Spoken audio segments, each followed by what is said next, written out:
So hello everyone, welcome to Easy Prep. आप सभी students के लिए एक वैकेंसी का अपडेट है। वैकेंसी थी बीटीएससी लैब असिस्टेंट की, और इसके अंदर अपडेट ये है कि आप सभी स्टूडेंट्स के ब्रांच वाइज सिलेबस रिलीज कर दिए गए। जी हाँ, इस वीडियो के अंदर हम बात करने वाले हैं बीटीएससी लैब असिस्टेंट के इलेक्ट्रिकल इंजीनियरिंग के डिटेल्ड सिलेबस के बारे में। कौन कौन से सब्जेक्ट और टॉपिक आपको पढ़ने और किस तरीके से आपको उसका स्टडी करना है। तो चलिए बात करते हैं यहाँ पे। सबसे पहले syllabus for lab assistant electrical engineering में पहला सब्जेक्ट है बेसिक इलेक्ट्रिकल इंजीनियरिंग। ये हमेशा से ही आपके हर वैकेंसी का हिस्सा रहा है। कोई भी वैकेंसी लीजिए, ये सब्जेक्ट रहता ही रहता है, जिसमें fundamental of AC, DC, EMF, potential, resistance, combination of resistance, inductor, capacitor, inductor की एनर्जी, कैपेसिटर की एनर्जी, फिर उसके बाद में loop, mesh, KVL, KCL, RMS value, average value, magnetic field, electric field, ये जितने भी फेराडे का नियम हो गया, लेंज का नियम हो गया, इलेक्ट्रोमैग्नेटिक इंडक्शन, फ्लेमिंग का नियम हो गया, right hand left hand rule, ये सारे के सारे बेसिक लॉज और बेसिक टर्म्स मिलकर के बनता है ये सब्जेक्ट फंडामेंटल यानी कि basic electrical engineering. Second subject जो आपके सिलेबस में है वो है इलेक्ट्रिकल सर्किट एंड नेटवर्क, जिसमें आपको नेटवर्क थ्योरम्स पढ़नी होती है। सबसे पहले तो यहाँ डेल्टा टू स्टार ट्रांसफॉर्मेशन लिखा हुआ है, सोर्स ट्रांसफॉर्मेशन लिखा हुआ है, मैश और नोडल एनालिसिस लिखा हुआ है जो केवीएल केसीएल पर बेस्ड है। फिर इसके बाद में आपके transient and steady state response में superposition theorem, Thevenin theorem, Norton theorem, reciprocity theorem और मैक्सिमम पावर ट्रांसफर थ्योरम, ये 5 थ्योरम सबसे कॉमन है जो आपके सिलेबस में दी गई है। फिर इसके बाद में वेवफॉर्म, फेजर डायग्राम और expression for voltage and current in pure resistance, RLC circuit. Basically RLC circuit यानी स्टडी स्टेट एनालिसिस आपको करना है, जिसमें आरएलसी सर्किट के अंदर आपको सभी सर्किट के वोल्टेज और करंट के फेजर हो गए, पावर फैक्टर का कैलकुलेशन हो गया, लीडिंग लैगिंग पावर फैक्टर क्या होता है और पावर फैक्टर का इफेक्ट क्या है, ये हो गया। तो बहुत ही छोटा टॉपिक सिलेबस यहाँ पर आपका सर्किट और नेटवर्क का दिया हुआ है। फिर उसके बाद में अगला आता है फंडामेंटल ऑफ इलेक्ट्रॉनिक्स इंजीनियरिंग, जिसे बेसिक इलेक्ट्रॉनिक्स भी कहते हैं। इसके अंदर आपको सिंपल जैसे डायोड है तो पीएन जंक्शन डायोड हो गया, फिर जेनर डायोड हो गया, डायोड और जेनर डायोड की कैरेक्टरिस्टिक्स, उनका कंस्ट्रक्शन और वर्किंग, फिर हाफ वेव रेक्टिफायर हो गया, फिर उसके बाद में उसका कंस्ट्रक्शन, फिर उसका फुल वेव रेक्टिफायर, इसका कंस्ट्रक्शन, इन सब का सिंबल टाइप वगैरह ये सब कुछ। फिर बीजेटी आ गया, एनपीएन और पीएनपी बीजेटी दोनों है, तीनों का कॉन्फ़िगरेशन है, कलेक्टर, बेस और ये क्या कहते हैं एमीटर, तीनों के कॉन्फ़िगरेशंस के बारे में। फिर यहाँ पर आपका थोड़ा डिजिटल आ गया, बाइनरी, ऑक्टल, डेसिमल और hexadecimal number system, conversion from one number system to another number system, और ये सारे गेट्स आ गए, बेसिक गेट्स हो गए, फिर यूनिवर्सल गेट्स हो गए, और उसके बाद में उनके सिंबल और ट्रुथ टेबल। तो यहाँ बाइनरी से लेकर के लास्ट तक तो डिजिटल का वाला पार्ट हो गया, और ये आपके इलेक्ट्रॉनिक्स वाला पार्ट हो गया जो मिल करके बेसिक इलेक्ट्रॉनिक्स बनता है। अगेन ये बहुत ही ईजी सिलेबस है, बहुत ही जो है वो बढ़िया से बनाया गया सिलेबस है, और इस सब्जेक्ट में भी आपको कोई दिक्कत नहीं आती, एकदम आसानी से आप ये सब्जेक्ट कवर कर सकते हैं। नेक्स्ट सिलेबस आपका आता है मेजरमेंट एंड इंस्ट्रूमेंटेशन। ये भी एक अच्छा जो है वो सब्जेक्ट है, और ये सारे सब्जेक्ट्स ऐसे हैं लैब असिस्टेंट के आपके सिलेबस में जो आपके कॉम्पिटिटिव एग्जाम में, जूनियर इंजीनियर एग्जाम में भी पूछे जाते हैं। तो अगर आप जेई की तैयारी कर रहे हो तो आप इसके लिए आपको कुछ एक्स्ट्रा पढ़ने की जरूरत नहीं है, सेम वही चीजें आपको वापस पढ़नी है। मेजरमेंट और इंस्ट्रूमेंटेशन में बेसिक इंस्ट्रूमेंट्स के बारे में, indicating, recording, integrating type instruments हो गए, और टॉर्क हो गए, डिफ्लेक्टिंग, कंट्रोलिंग और डैम्पिंग टॉर्क के बारे में। फिर बेसिक डेफिनेशंस में accuracy, precision, resolution, sensitivity, tolerance, repeatability, ये बेसिक डेफिनेशन हो गई। एरर इन मेजरमेंट हो गया, और एरर के टाइप्स हो गए, limiting, gross, systematic, random error वगैरह सब कुछ। करंट और वोल्टेज मेजरमेंट हो गया, सिंगल एंड 3 फेज पावर का मेजरमेंट हो गया, 1 watt meter, 2 watt meter method, 3 watt meter method, ये सारे मेजरमेंट ऑफ एनर्जी हो गया, सिंगल फेज और 3 फेज का। Classification of resistance, low, medium, high, और उनका मेजरमेंट के लिए केल्विन्स डबल ब्रिज और व्हीटस्टोन ब्रिज और ओम मीटर और मेगर मेथड हो गया।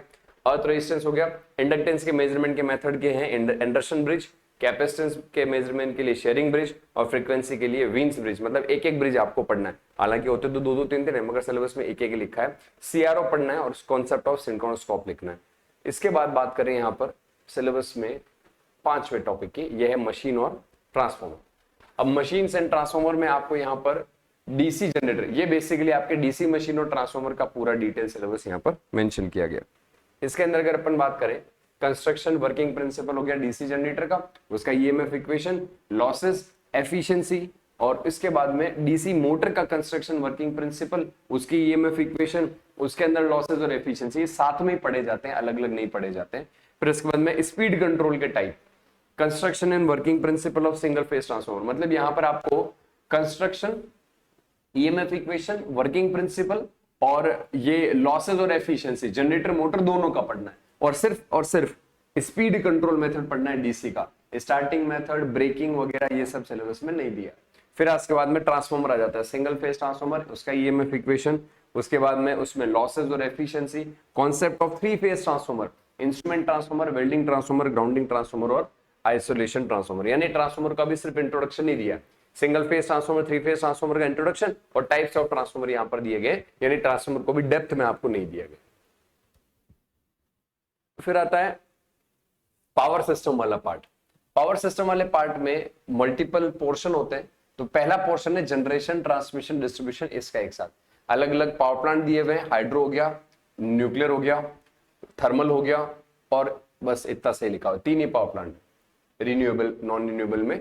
और रिन्यूएबल के अंदर आपको सोलर और विंड और बायोमास और बायोगैस दे रखा है। अच्छा, जियोथर्मल, ओशन और फ्यूल सेल, मतलब कि यहाँ पर आपके थर्मल, हाइड्रो, न्यूक्लियर तो जनरल आप पढ़ते ही पढ़ते हैं, अब आपको इसके अंदर सोलर, विंड, बायोमास, बायोगैस और थर्मल, ये जियोथर्मल एनर्जी और ओशन एनर्जी, ये भी एक्स्ट्रा में पढ़ना है।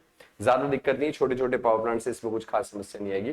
कंपैरिजन हो गया डिफरेंट डिफरेंट ट्रांसमिशन सिस्टम में, कंडक्टर्स के बारे में बात हो जाएगी, इंसुलेटर हो गया, स्किन और प्रॉक्सिमिटी इफेक्ट हो गया, कोरोना इफेक्ट हो गया, फ्रंट इफेक्ट हो गया, डिस्ट्रीब्यूशन सिस्टम हो गया और सबस्टेशन वगैरह और अंडरग्राउंड केबल के बारे में यहाँ पर बात होगी। बहुत ही अच्छा और एकदम छोटा और सिंपल सा सिलेबस यहाँ पर आपको जनरेशन ट्रांसमिशन का बना रखा है। ट्रांसमिशन को ज्यादा डेप्थ में भी नहीं करना है, जो लिखे हुए टॉपिक है बस वही पढ़ना है, एक्स्ट्रा नहीं करना है। जनरेशन में दो ही तरीके के पावर प्लांट यहाँ पर दिए गए, कन्वेंशनल, नॉन कन्वेंशनल में, इधर तो दो है, थर्मल, न्यूक्लियर, नॉन कन्वेंशनल में हाइड्रो, सोलर, विंड और ये ओशन वगैरह दिए हुए। इसमें सबसे मेजर तो आपके विंड और सोलर से ही क्वेश्चन आते हैं, ज्यादा जियोथर्मल से आ जाए, बाकी ये पावर प्लांट जो है भारत में है ही नहीं, तो इनके ऊपर ज्यादा क्वेश्चन बनने के चांस नहीं आते। फिर उसके बाद आता है एसी मशीन। तो डीसी मशीन और ट्रांसफॉर्मर हो गया, एसी मशीन में दो बचता है, इंडक्शन मशीन और सिंक्रोनस। तो इंडक्शन मशीन में देखो वर्किंग प्रिंसिपल है थ्री फेज का, स्लिप है, टाइप ऑफ इंडक्शन मोटर हो गया और टाइप ऑफ इंडक्शन मोटर के स्टार्टर हो गए। फिर सिंक्रोनस मोटर का वर्किंग प्रिंसिपल, उसके स्टार्टिंग मेथड, एप्लीकेशन, उसके बाद थ्री फेज इंडक्शन मोटर के जो है वो एप्लीकेशन हो गए, स्पेशल मशीन्स हो गए, इलेक्ट्रंस, हिस्टेरेसिस, यूनिवर्सल और स्टेपर। ये चार मोटर स्पेशल है, इनसे क्वेश्चन बनता है भाई, तो इनसे एक एक क्वेश्चन आपको देखने को मिल सकता है। एसी मशीन के बाद बात करें तो अगला आता है कंट्रोल सिस्टम और स्विच गियर प्रोटेक्शन। अब स्विच गियर प्रोटेक्शन तो पावर सिस्टम का हिस्सा है, कंट्रोल सिस्टम अलग सब्जेक्ट है। यूटिलाइजेशन ऑफ इलेक्ट्रिकल एनर्जी भी पावर सिस्टम का हिस्सा है ना। तो इलेक्ट्रिकल इंजीनियरिंग में जब अपन पावर सिस्टम पढ़ते हैं तो generation, transmission, distribution, switch gear, fault, utilization, estimation, costing, ये सारा एक साथ पढ़ाया जाता है एक ही सिलेबस के अंतर्गत। तो ये आपके जो अलग अलग टुकड़े हैं ना, ये एक ही सब्जेक्ट में कवर हो जाते हैं, स्विच गियर हो गया, यूटिलाइजेशन हो गया, जनरेशन हो गया। कंट्रोल सिस्टम में open loop, close loop transfer function दिया है, आरएलसी इलेक्ट्रिकल सर्किट का ब्लॉक डायग्राम, रिडक्शन टेक्निक दिया है, बस इतना सही, यही पर खत्म हो जाता है कंट्रोल। फिर स्विच गियर का शुरू हो जाता है, प्रोटेक्शन सिस्टम की नेसेसिटी, बैकअप प्रोटेक्शन क्या है, फ्यूज के बारे में है, फ्यूज के बाद में आइसोलेटर हो गया और आइसोलेटर के बाद में सर्किट ब्रेकर और उसके टाइप्स और छोटा मोटा रिले का फंक्शन और छोटे मोटे रिले के टाइप। रिले तो ऐसे डिटेल में तो बहुत सारी होती है, मगर यहाँ पे जनरल रिलीज पढ़नी है जो मोस्टली अपने यूज होती है बड़े बड़े इक्विपमेंट्स के अंदर। यूटिलाइजेशन में आपको इल्यूमिनेशन पूरा दिया गया है, इल्यूमिनेशन में luminous flux, lumen, candle power, lux, laws of illumination, law of inverse square, ये पूरा का पूरा इल्यूमिनेशन का सब्जेक्ट टॉपिक है यहां से लेके यहां तक। फिर उसके बाद में हीटिंग आ गया, heating element, method of electric heating, फिर ड्राइव्स और कंपैरिजन एंड एसी। तो तीन चीजें यहां पर दी गई है, इल्यूमिनेशन, हीटिंग और इलेक्ट्रिक ड्राइव्स, ये यहां पर दी गई। इस तरीके से ये आपका सिलेबस जो है वो पूरा होता है 9 पार्ट के अंदर। ये पूरा का पूरा सिलेबस 100% आपको इस बैच के अंदर हम कवर करा रहे हैं, जिसका नाम है Drona batch. BTSC lab assistant के लिए बैच हमने जो है वो लॉन्च किया है। कंप्लीट प्रिपरेशन इसके अंदर आपकी होगी, जिसमें detail live plus recorded classes आपको बीटीएससी लैब असिस्टेंट के सिलेबस के अकॉर्डिंग मिल रही है। मतलब रिकॉर्डेड भी सेशन सारे डाले हुए हैं, लाइव एडिशनली कॉम्प्लीमेंट्री आपके चल रहा है पैरेलली, जिसमें अभी मशीन चल रहा है, एसी मशीन से अपने स्टार्ट हुआ है। फिर पीडीएफ नोट्स मिलेगा, जो भी आपको थ्योरी दिया गया उसका पीडीएफ नोट्स, 5000 प्लस क्वेश्चन का प्रैक्टिस भी है इसके अंदर, सब्जेक्ट वाइज और फुल मॉक टेस्ट भी है, रेगुलर डाउट सेशन है, एडिशनल प्रैक्टिस शीट्स भी है, चैप्टर वाइज प्रैक्टिस शीट भी दी जाती है ताकि आप एक्स्ट्रा प्रैक्टिस कर सके। मोबाइल, लैपटॉप और टैबलेट इन सब पे एक्सेस कर सकते हैं। आपको सभी सब्जेक्ट एक्सपर्ट फैकल्टीज के द्वारा पढ़ाए जा रहे हैं, एग्जाम ओरिएंटेड कंटेंट है, रेगुलर टेस्ट आपका यहाँ पर प्रोवाइड कराया जा रहा है और इसके साथ साथ आपको जो कंटेंट दिया गया है वो बेस्ट मटेरियल और उसके साथ साथ आपको गाइडेंस भी हम यहाँ पर प्रोवाइड करा रहे हैं। ये कंप्लीट जो बैच है वो आपको अभी 4999 की जगह 1 ईयर वैलिडिटी का सिर्फ और सिर्फ 2999 रुपए में ऑफर में दिया जा रहा है। आप इस बैच को ज्वाइन कर सकते हो और अधिक जानकारी के लिए 14639318 पे कॉल कर सकते हैं। बहुत ही सुपर वैकेंसी है और ये आप लोगों के लिए बहुत ही बेहतरीन चांस है। बिहार के अंदर आप इलेक्ट्रिकल इंजीनियरिंग से लैब असिस्टेंट की पोस्ट पर अगर जाना चाह रहे हैं तो आप इस बैच को एनरोल करें। कंप्लीट एग्जाम ओरिएंटेड प्रिपरेशन यहां पर आपको देखने को मिलेगी। इसी के साथ इस वीडियो के अंदर इतना ही। और भी कोई डाउट है तो आप वीडियो के कमेंट सेक्शन में लिख सकते हैं। Thank you so much.